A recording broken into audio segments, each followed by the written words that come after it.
Greetings, minions, survivalists, and fellow gamers. This is Silverblade playing 7 Days to Die, Alpha 16.4, episode number 118. Happy Wednesday, y'all. Today's episode, we're going to go chasing after the airdrop. Excuse me, I just plopped in the chair after taking care of my laundry.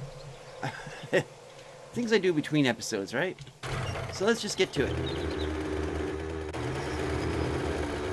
Chances are it might be on the other side of the river. That would be my luck. We shall see. Yeah, that's what it's looking like. Crud. Can you see it from here?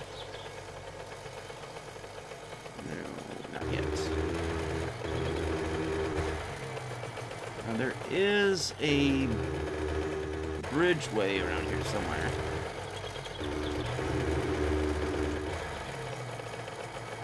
So we'll park here for a moment. Hey, Wabbit. Oh, froze up. Stop freezing. There we go. Edible. Alright, so let's look at the map, see exactly where it's at. Okay, so it's directly across and on top of the hill. So somewhere up there. Let's see, where are we in relation to the bridge? Quite a ways, actually. So I'm guessing we'll be hoofing it. How deep is this anyway? Oh, it's too deep. Okay, that's fine. So anyways, I was trying to remember some of the comments you guys have left me, and you guys seem to like the story I had started out about me almost getting hit by an airplane. So, okay, for those of you guys that don't know, you might want to go back to Horde Night. And I was telling the story about how I used to work at a trap shooting range during the summers. And so, yeah, I worked at a trap shooting range for about 7 years. And I was one of the best workers there. That's why I was invited to work at invitational shoots, as well as shoot-offs where big money, literal cash or big money items like $30,000 or $40,000 shotguns were the prizes. So they want the best workers to make sure that everything goes smoothly. So at one invitational, I think it was like late July. That's usually when it was at. Working at the invitational, there was a break because there wasn't that many people shooting at this particular event. The 4th of July shoot, thousands of shooters.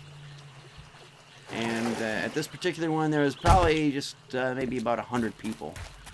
So it's kind of small. So, in a break between events, where is she? Oh, okay. In a break between the events at the invitational, instead of just standing around looking like a doofus, you know, I like to keep busy. So I went out on the trap field and I started picking up the used shotgun shells. Ooh, tasty.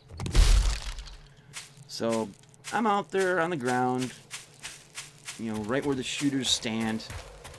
And mind you, where this, you know, the way a trap shooting range is, I'm warmed up here, is you have an arch of a concrete path, and it splits off into five fingers, and then you have another arch where each of the tips is like, they're all measured out in yardage.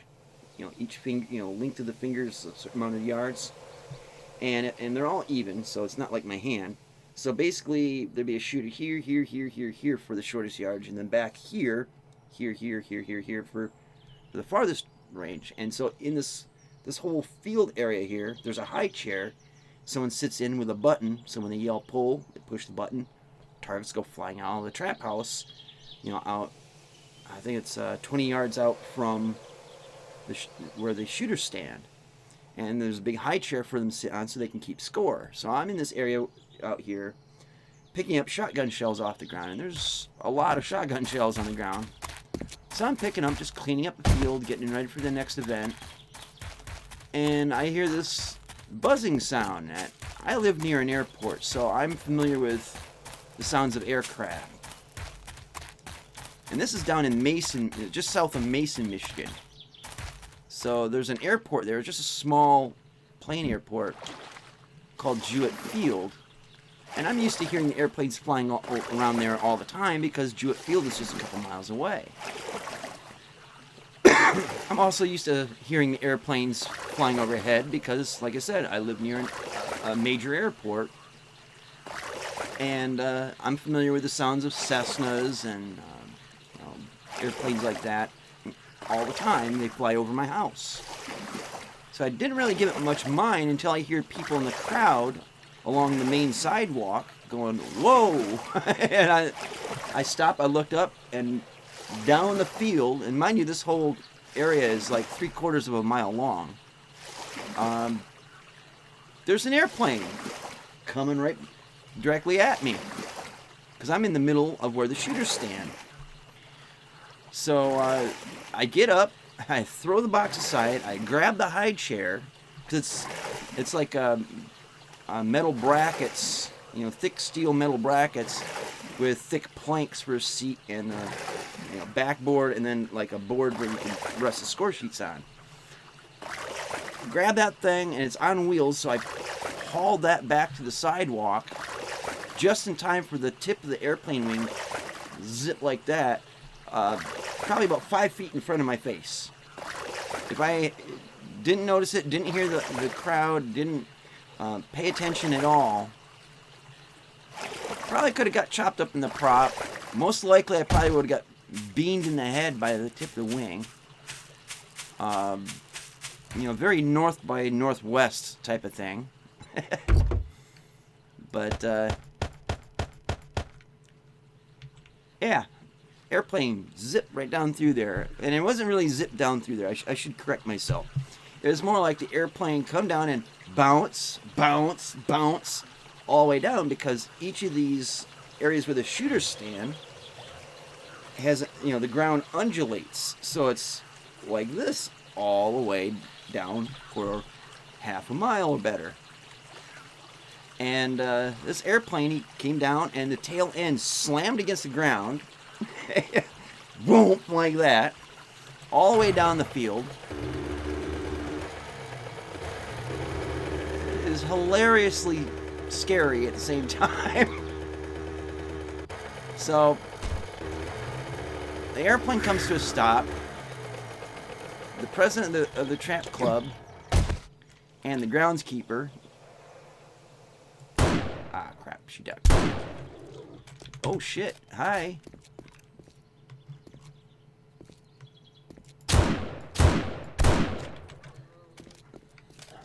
So the president of the club and the groundskeeper, they get into a golf cart and bust ass down to the end of the trap field. When the airplane is stopped, the pilot gets out, and he is cursing up a storm.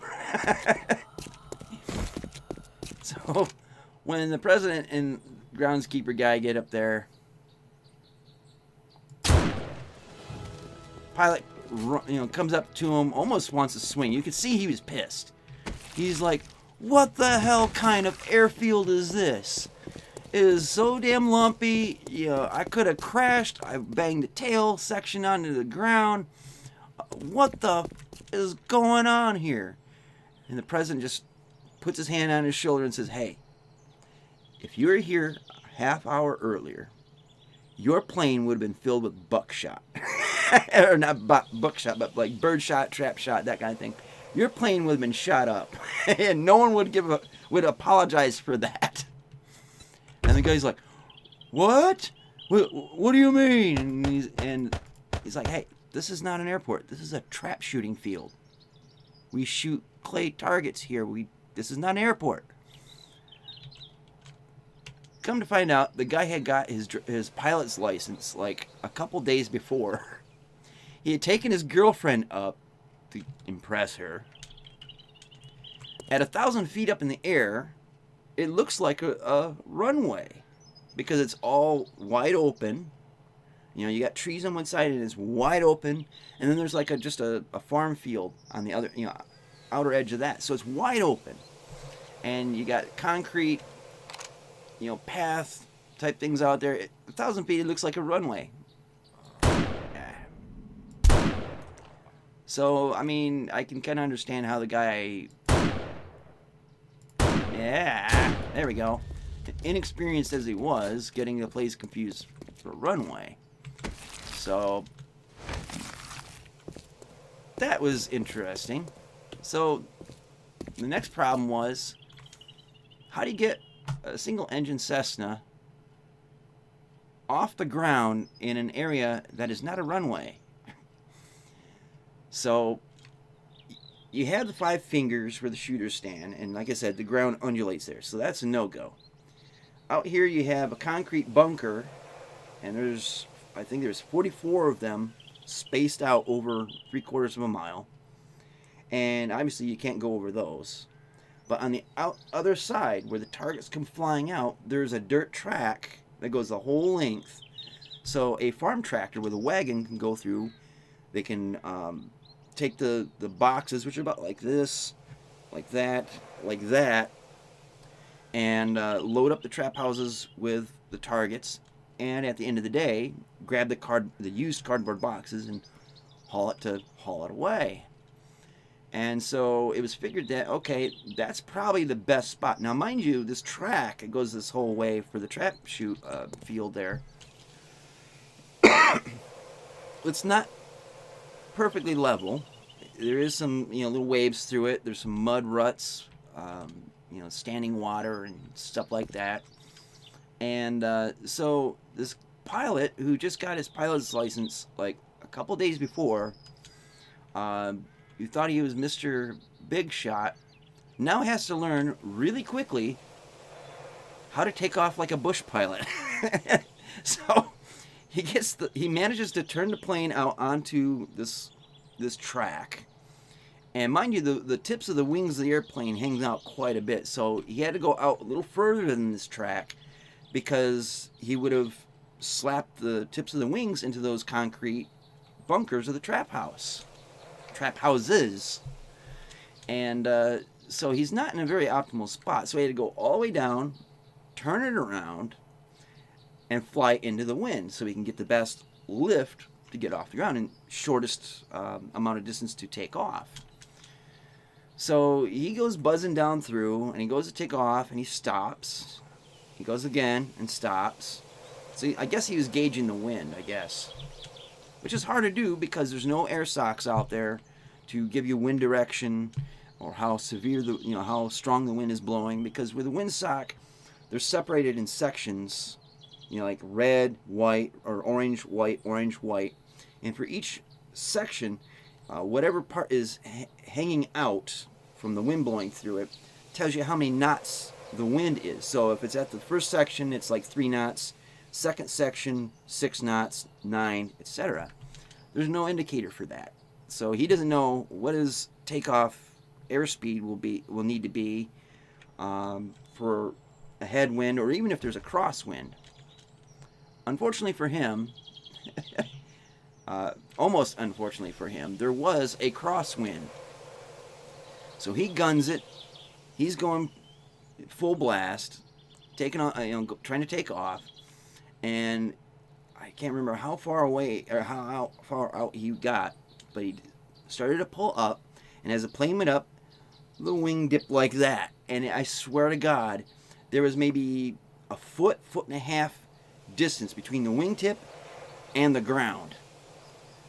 If he hadn't corrected for it, he would have, boom, like that, nosed into the ground, probably into a trap house. Could have caught fire. He would have been the one to die because the girlfriend was too scared to go back up in the airplane with him. She had to be driven to the private airstrip that they were looking for.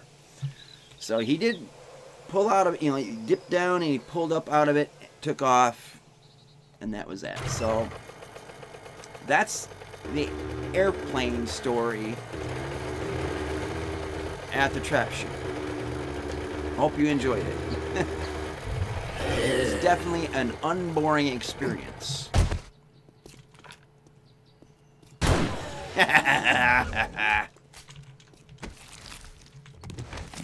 Your turn, big guy. Plop. Let's put another one in him just to make sure. Alright, so we might find some more cars. Definitely finding the trees, the zombie trees.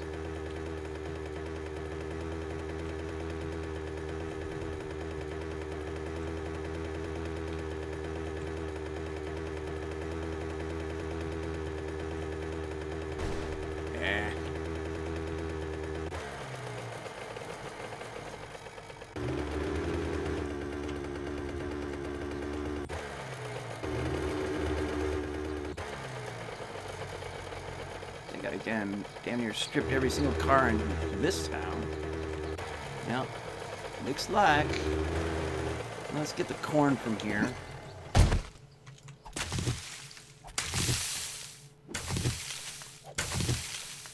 Forgot that there's 2 fields of it.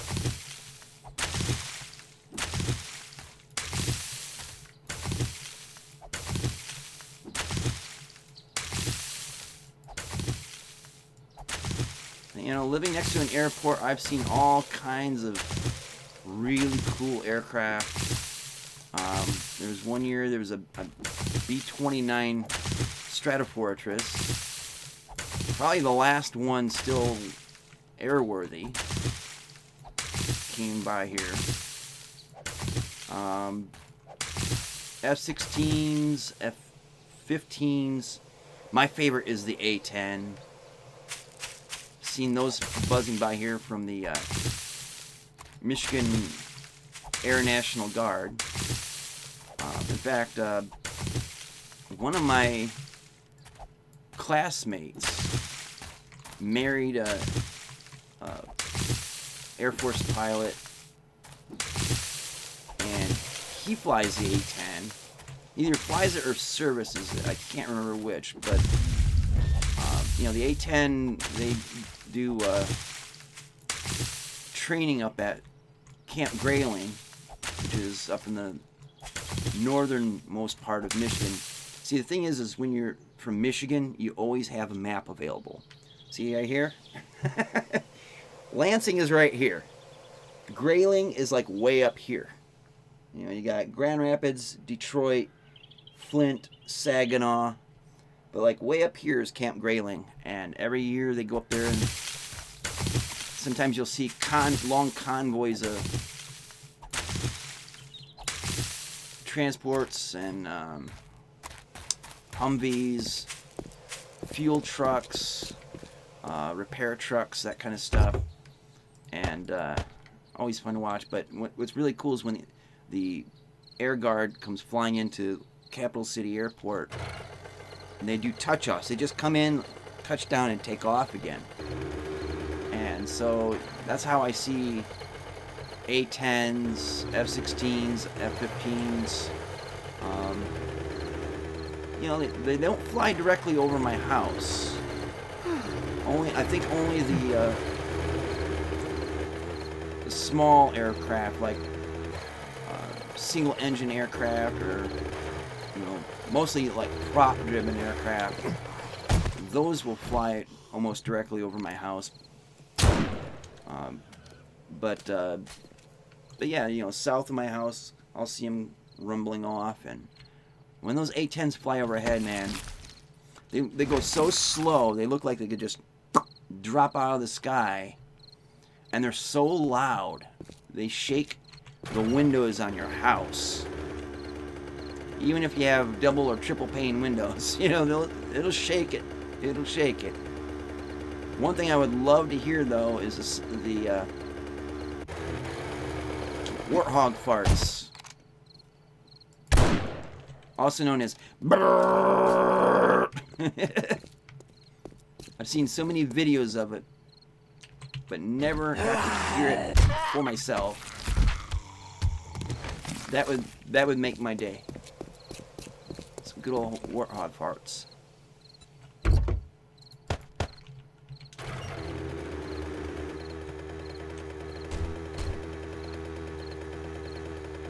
Drinking and driving, sláinte.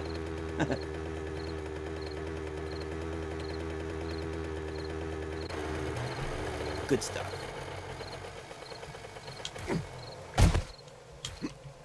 Gotta empty the bike if I don't freeze up. For some reason, it's extra freezy today. I mean, I restarted the computer before I started recording tonight. The computer had been on for a couple days without a restart, so I restarted it. Should be, emphasis on should, be good to go.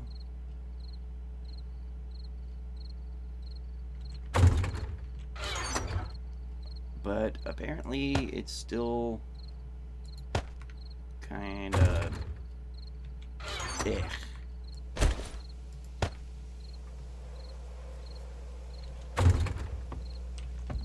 let's see.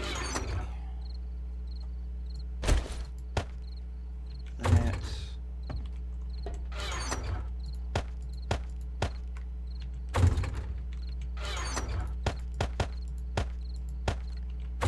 And the canned goods.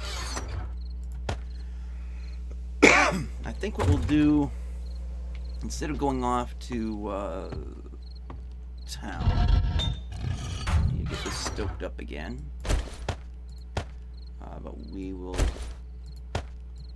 do a little construction. Oh, come on. That'll work. And I need to get some edibles in me. Nail gun. And let's see. That we're gonna need more rebar frame, that's for certain. Let's get some edibles, because there's not much time left in this episode. We can do a lot more in probably the next.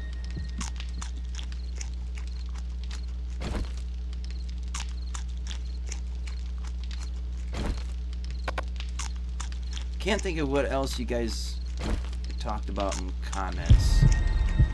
And I do have to apologize to you guys. I try to do them at least once, maybe twice a week. I prefer to do it right before I record, because then they're fresh in my memory. But this past week, as past weeks before have been, I've just been a bit busy, a bit crazy. Just lots of stuff going on. It's always this way during the holidays. And then there's days it's just I'm tired, got other things I'm thinking about, and it just slips through the cracks. But I do want to make sure that I respond to every single comment, at least for as long as I possibly can. If I get get up big or something, or I know there will be a point where I won't be able to keep up with it. But since I'm still a small channel, I want to make sure that I respond back to all you guys' comments. So until I can't, I will. And it's just a matter of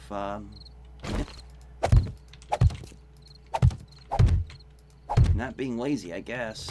I'll do this later at a time. Lazy and just preoccupied. But I answer all my comments, good and bad ones. I haven't had that many bad ones. It's almost always good.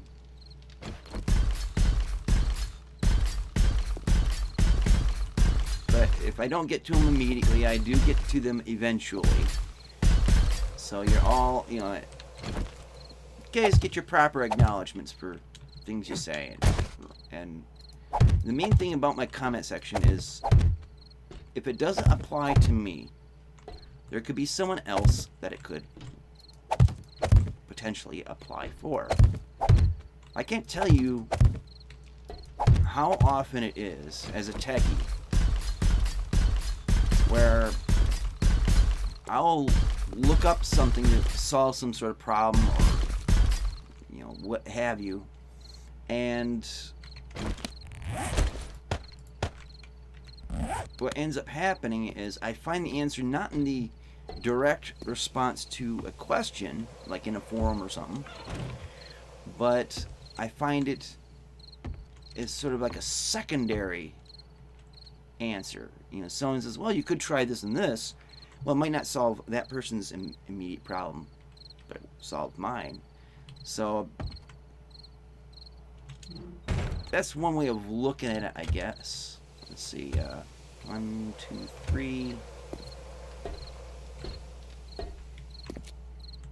Okay, I see how this is going to go. But if it doesn't apply to me, it could apply to someone else. And you never know. It could be shortly after you write your comment. It could be months after your comment. Mind you, my videos, they don't stay up for a set period of time and then disappear. They're always up there.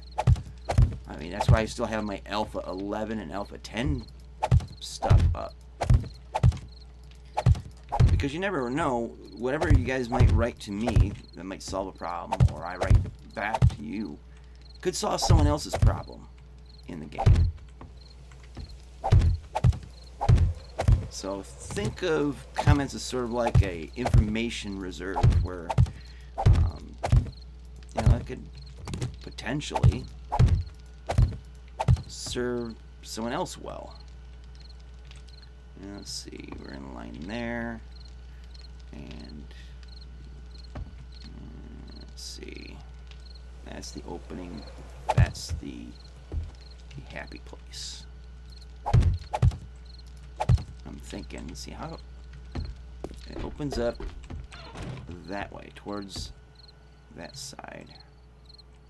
I don't know, it doesn't exactly have to be perfect, it just has to work. 1, 2, 3. 1, 2, 3, 4. So 4 from the outside wall. Ugh. Okay, that's just messy if you think of it. So we'll just do that.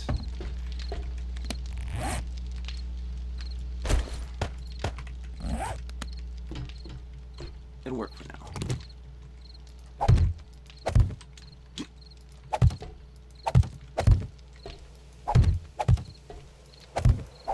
Now, I gotta make sure I remember to not fall in.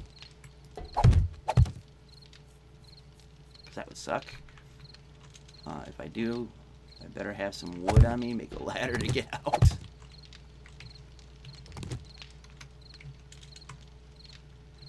Actually, before I do this, I better get a ladder. Or just some wood for a ladder, anyway.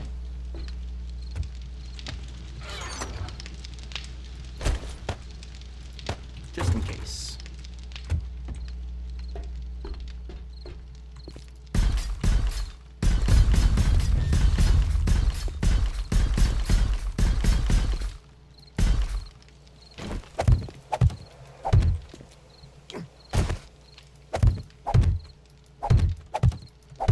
So almost got these enclosed.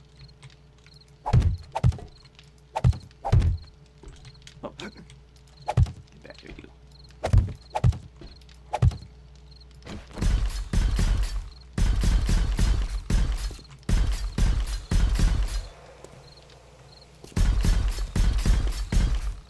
Alright, so now we can switch back to these.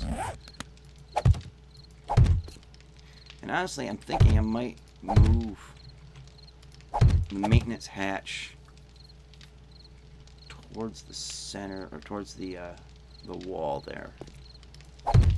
Try to keep it somewhat uniform, because it's gonna bug the living shite out of me if it's all off center from each other.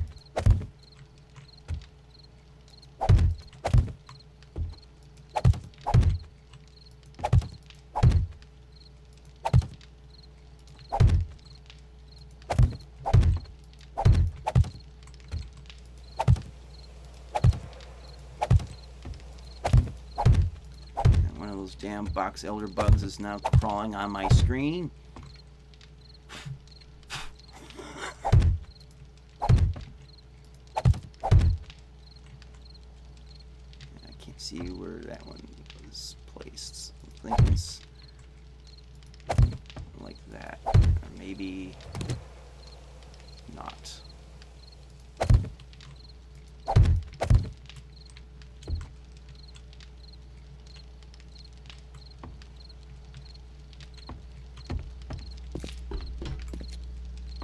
Okay, so it's right there. Alright.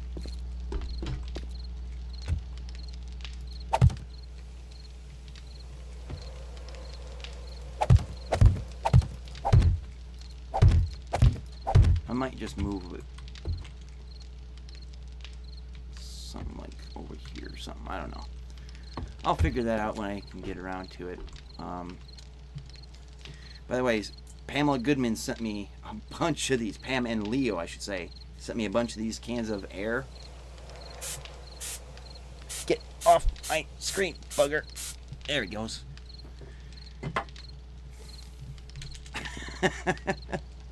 They serve much more use than just dusting. Alright. Get these started, and we'll end the episode. Let's see, how many of these do I need? I'm gonna go with 50. Whoop, not a 150, just 50. There we go.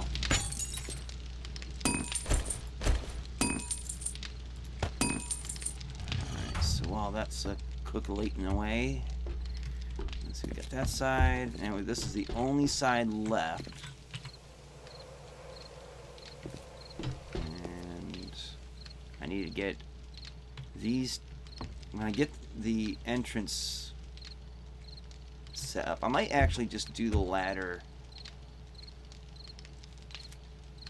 here. I don't know, because I might want to use the space to put relays, or switches rather, to the outside for the outer trench. So I might end up moving the access hatch. Ooh, almost fell in.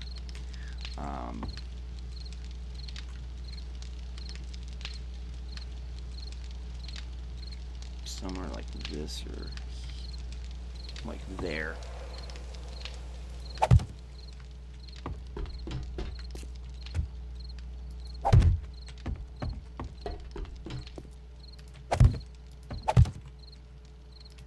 See, that's, well, you know, that might not be bad. See, 1, 2, 3, and then right there. See, that's right. 1, 2. Oops.